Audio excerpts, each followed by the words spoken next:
দুই দিনের ভিসায় মিশে দুনিয়ায় কেন পাঠাইলা মোরে ও আল্লাহ, কেন পাঠাইলা রে? দুই দিনের ভিসায় মিশে দুনিয়ায়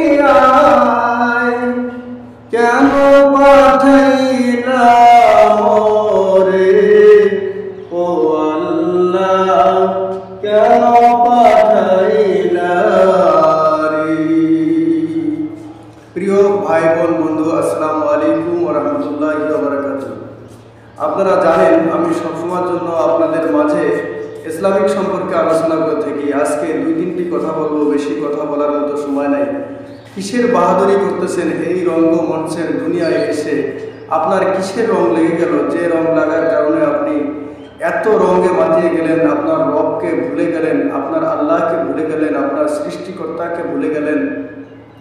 প্রিয় ভাইরা আমার, এই জন্যই আজকে দু চারটি কথা। কীরকম আফসোস, আপনি কয়দিনের যুবক কিংবা কয়দিনের বুড়া কিংবা কয়দিনের যুবতী কিংবা কয়দিনের বাহাদুরি নিয়ে এই দুনিয়া আসলেন, যার কারণে আপনি আপনার রবকে ভুলে গেলেন, আপনার সৃষ্টিকর্তাকে ভুলে গেলেন, আপনার আল্লাহকে ভুলে গেলেন।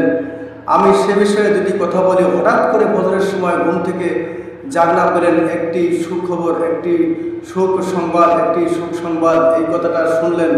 শোনা মাত্রই কানে যখন মাইকের শব্দ এসে লেগে গেল, এই সময় আপনি চট করে কানটা খাড়া করে শুনতে পারতেছেন যে মাইকে একটি আওয়াজ হচ্ছে, মাইকে একটি ঘোষণা হচ্ছে। সেই ঘোষণাটা বলতেছে একটি সুখ সংবাদ, অমুক গ্রামের অমুক আব্দুর রহমান ভোর 5টায় ইন্তেকাল করিয়াছে। তাহার জানাজার নামাজ অনুষ্ঠিত হইবে জোহর 2টা বাজে, জোহরের নামাজ বাদ। প্রিয় বন্ধুরা আমার, এই ঘোষণা শুনে আপনি তৎক্ষণাৎ শিউরে গেলেন, কিন্তু কিছুক্ষণ পরে আপনার আবার মনে হারিয়ে গেল। ভাইয়েরা আমার, আপনারা একটু লক্ষ্য করুন তো, এই ভোর 5টায় আপনি ইন্তেকাল করলেন, ভোর 5:30 বা 6টায় ঘর থেকে আপনাকে বাহির করে নেওয়া হবে। 7টার সময় বা 7:30টার সময় আপনাকে গোসল দেওয়ানো হবে। 8টা-9টার মধ্যেই আপনার কবর খনন শেষ হয়ে যাবে। 11টা থেকে 12টার মধ্যেই আপনাকে কাফনের কাফন করিয়ে দেওয়া হবে। আবার যথাসময় জোহরের আজান হয়ে গেলেই মুসল্লিগণ আপনার জানাজার নামাজটি পড়ার জন্য আপনার বাড়িতে আসতে শুরু করবে। জানাজার নামাজ পড়ার জন্য আত্মীয়স্বজনরা আপনার বাড়িতে আসা শুরু করবে। জোহরের নামাজ অনুষ্ঠিত হয়ে গেল, সঙ্গে সঙ্গেই মুয়াজ্জিন সাহেব উঠে ঘোষণা দেবে, আপনারা কেউই যাবেন না, জোহরের নামাজ বাদ অমুক আব্দুর রহিম ভাই ইন্তেকাল করেছেন, তার জানাজার নামাজ অনুষ্ঠিত হবে ইনশাআল্লাহ। এই কথা বলা মাত্রই সকলে রেডি হয়ে গেল আপনার জানাজার নামাজ পড়িবার জন্য। কিছুক্ষণের ভিতরেই জোহরের সালাত শেষ হয়ে গেল। তারপরেই আপনার লাশটা, খাটলিটা মসজিদের বারান্দায় গিয়ে হাজির হয়ে গেল, মসজিদের মাঠে গিয়ে হাজির হয়ে গেল। আর আপনার যত আত্মীয় স্বজন, এলাকাবাসী, গ্রামবাসী সবাই 4টা তকবীরের মাঝখান দিয়ে আপনাকে সারা জীবনের জন্য চিরতরে বিদায় করে দিয়ে এরকম চিরবিদায়ী স্তর কবরে নিয়ে গিয়ে আপনাকে রেখে দিয়ে আসলো। বন্ধুরা আমার, আপনি এর মাঝেই কি বা লাভ করে গেলেন আর কি বা দুনিয়াতে স্মৃতি রেখে গেলেন? কুল্লু নাফসিন যায়কাতুল মউত। কেউ তো আপনার কাছে এই মউত থেকে আপনাকে এসে ফিরাতে পারলো না। কোনো আত্মীয় স্বজন, কোনো ডাক্তার, কবিরাজ, মাস্টার, মাস্তান, সন্ত্রাস, কেউ তো এসে আপনাকে এই মৃত্যুর হাত থেকে বাঁচাতে পারলো না।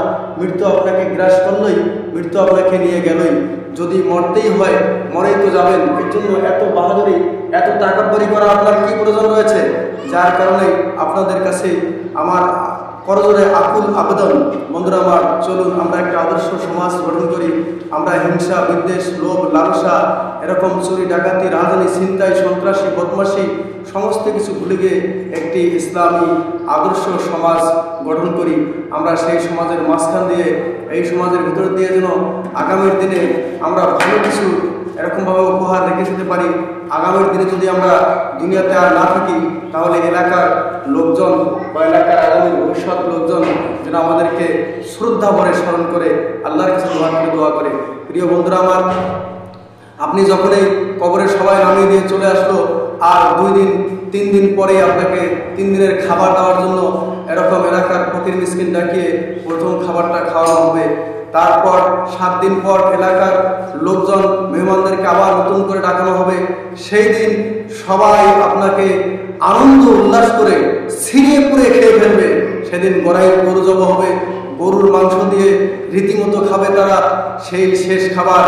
আর কোনোদিন আপনার ওসিলায় বা আপনার কাছে আর কোনোদিন তারা খাবার খাইতে পারবে না। এইটা ভেবেই আপনার আত্মীয় স্বজন কেউ বা ডাল দেবে, কেউ বা চাল দেবে, কেউ বা গরুর মাংস দেবে, কেউ বা তেল দেবে, কেউ বা এরকম টাকা পয়সা দেবে, দিয়ে আপনাকে চিরতরে একদম ছিঁড়ে ছিটকে হাড্ডি মাংস শেষবারের মতো খেয়ে তছনছ করে ফেলবে। আর কোনোদিন আপনার সঙ্গে দেখাও হবে না, সাক্ষাৎও হবে না, কোনো কথাও হবে না। যার কারণে চিরতরে চির বিদায়ে সারা জীবনের জন্য সবাই একখানে হয়ে একদম আপনার কলিজা হাড্ডি মাটিয়া যা আছে সব ম্যাসাকার করে তছনছ করে খেয়ে তারপর শেষ বিদায় দিয়ে চলে যাবে। বন্ধুরা আমার, সেদিন আপনার কাছে আর কোনো আপনজন থাকবে না। সেদিন থেকে আপনার বুকে এমন মাটি পড়ে যাবে যে মাটি পড়ার কারণে আপনার সঙ্গে আর কোনোদিন দেখা হবে না, স্মরণ আর কেউ করবে না।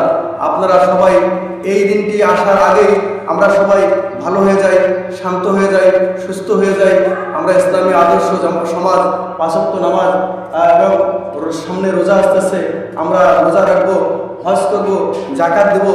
এরকম অসহায় গরিব দুস্থদের মাঝে আমরা খাদ্য বিতরণ করব। আমরা গরিব অসহায়দের সঙ্গে ভালো আচরণ করব, ভালো ব্যবহার করব। আমরা গরিব অসহায়দেরকে নিয়ে যেন একসঙ্গে চলতে পারি, ঘুমাতে পারি, অহংকার ভুলে যাব। আমরা সবার সঙ্গে সবাই সাক্ষাৎ করব, হিংসা বিদ্বেষ ভুলে গিয়ে একটি আদর্শ মডেল সমাজ উপহার দেব, যাতে কিয়ামতের ময়দানে রাসূল পাক সাল্লাল্লাহু আলাইহি সাল্লামের সামনে দাঁড়িয়ে আমরা এরকম ভয় বলতে পারি, হৃদয় খুলে বলতে পারি, আমি এরকম সমাজের জন্য এরকম করেছি, কোরআন তেলাওয়াত করার জন্য মানুষদেরকে আগ্রহ করেছি, কোরআন শিক্ষা দেওয়ার জন্য মানুষদেরকে আগ্রহ করে এই পথে ডেকেছি, এবং অন্যায় আচরণ সমস্ত কিছুকে আমি এরকম আমার কাছ থেকে দূরীভূত করেছি, সরিয়ে দিয়েছি, এবং ন্যায়ের পথে মানুষদেরকে ডেকেছি, সালাতের পথে মানুষদেরকে ডেকেছি, আল্লাহর পথে মানুষদেরকে ডেকেছি। এরকম কিয়ামতের ময়দানে রাসূল করিম সাল্লাল্লাহু আলাইহি ওয়াসাল্লাম আমার নবী হযরত মুহাম্মদ রাসূলুল্লাহ সাল্লাল্লাহু আলাইহি ওয়াসাল্লামের সুপারিশ পেয়ে আমরা সবাই যেন জান্নাতবাসী হতে পারি। আজকে এই পর্যন্তই, এবারে শেষ করছি। ওয়া আখিরু দাওয়ানা আলহামদুলিল্লাহি রাব্বিল আলামিন। আসসালামু আলাইকুম ওয়া রাহমাতুল্লাহি ওয়া বারাকাতুহু।